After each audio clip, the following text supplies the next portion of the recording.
ఇక చాముండి, సింధూర ఇద్దరు కలిసి అందరికి ఇస్తారాకులు వేస్తూ ఉంటారు. చంటికి కావాలనే సింధూర అన్ని సేవలు చేస్తూ ఉంటుంది. ఇక అందరికీ భోజనాలు వడ్డిస్తూ ఉంటారు. చాముండి నేను వడ్డిస్తాను నువ్వు అని చెప్పేసి చంటికి వడ్డిస్తూ ఉంటుంది. అలాగ చాముండి తెచ్చిన ప్రతి ఐటెం సింధూర తీసుకొని చంటికి అయితే వడ్డిస్తూ ఉంటుంది. అది చూసిన తులసి ఇదేంటి ఇంటి వాళ్ళకు వదిలిపెట్టి పనివాడికి ఆకేసి అంత మర్యాదగా వడ్డిస్తుంది. నాకు వచ్చిన అనుమానం నిజమే. ఖచ్చితంగా ఈ విషయంలో సింధూరాన్ని తెలుసుకోవాల్సిందే అని చెప్పేసి తులసి అంటూ ఉంటుంది. ఇక రవిబాబు అయితే వడ తింటూ ఉంటాడు. సింధూర నాకు వడ అని చెప్పేసి పిలుస్తూ ఉంటాడు.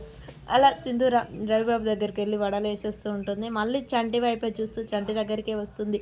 కావాలని కొసరి అన్నీ వడ్డించి చంటికి దగ్గరుండి మరి తినిపిస్తూ ఉంటుంది. ఇక అలా అందరూ కడుపు నిండా తినండి. ఇవాళ భర్తలు తిన్న ఆకులోనే భార్యలు తినాలి. భవతి గుర్తుంచుకో అని చెప్పేసి భవతికి చెప్తూ ఉంటుంది. బసవా పర్వాలేదు తిని అలాగే వెళ్ళండి, ఆకులు మేము తీస్తాము అని చెప్పేసి అనగానే సరే అమ్మగారు అని చెప్పేసి ఇక అందరూ తిని లేచి వెళ్ళిపోతారు.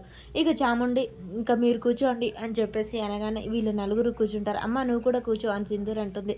వాళ్ళ నలుగురికి వడ్డిస్తూ ఉంటుంది. చాముండి సింధూర కలిసి ఇద్దరికి వడ్డిస్తుంటారు. చాముండి ఈ ఇస్తారాకులన్నీ నువ్వు తీసేయి, నీకు మంచిది కలుగుతుంది అని చెప్పేసి అనగానే అత్తమ్మ నేనా అని చెప్పేసి చాముండి మొహమాట పడుతుండగానే సింధూర ఉండి నేను తీసాలే చాముండి అనగానే ఇవన్నీ నువ్వే సదురు అని చెప్పేసి చాముండి అక్కడి నుంచి వెళ్ళిపోతూ ఉంటుంది. ఇక సింధూర అందరూ ఆకులు తీసేసి చంటి ఆకు ఒకటి తీసుకొని వెళ్ళి అక్కడ కూర్చుంటుంది. చంటి మిగిల్చిన అన్నం తను చాలా సంతోషపడుతూ కళ్ళకు అద్దుకొని అలా తింటూ ఉంటుంది. ఇక అది చూసిన చక్రం అక్కడికి వచ్చి చాలా సంతోషపడతాడు. అమ్మాయి గారు ఈ త్వరలోనే ఈ కోరిక నెరవేరాలి, అందరూ తెలిసి మీ పెళ్ళిని ఆమోదించాలి అని చెప్పేసి ఇక సంతోషపడి వెళ్ళిపోతూ ఉంటాడు. ఈలోపే రవిబాబు వచ్చి చూస్తాడు. సింధూర నా కోసం నేను తిన్న ఎంగిలాకులో తింటుందా అంటే భర్త పెళ్లి కాకముందుకే నా మీద ఇంత ప్రేమ, సింధూర ఎంత మంచిదో, నేను ఎంత అదృష్టవంతునని సిగ్గుపడుతూ ఇక రవిబాబు అయితే అక్కడి నుంచి వెళ్ళిపోతూ ఉంటాడు. ఈలోపే తులసి వచ్చి సింధూర వైపు చూస్తూ ఉంటుంది. సింధూర చంటి తిన్న ఆకులో తినడం చూసిన తులసి ఒక్కసారిగా అడలిపోతూ ఉంటుంది. ఇదేంటి ఇలా జరిగింది అని చెప్పేసి ఆలోచిస్తూ ఉంటుంది. ఇక సింధూర తన గదికి వెళ్ళి జరిగిన విషయాలన్నీ గుర్తు చేసుకుంటూ ఉంటుంది.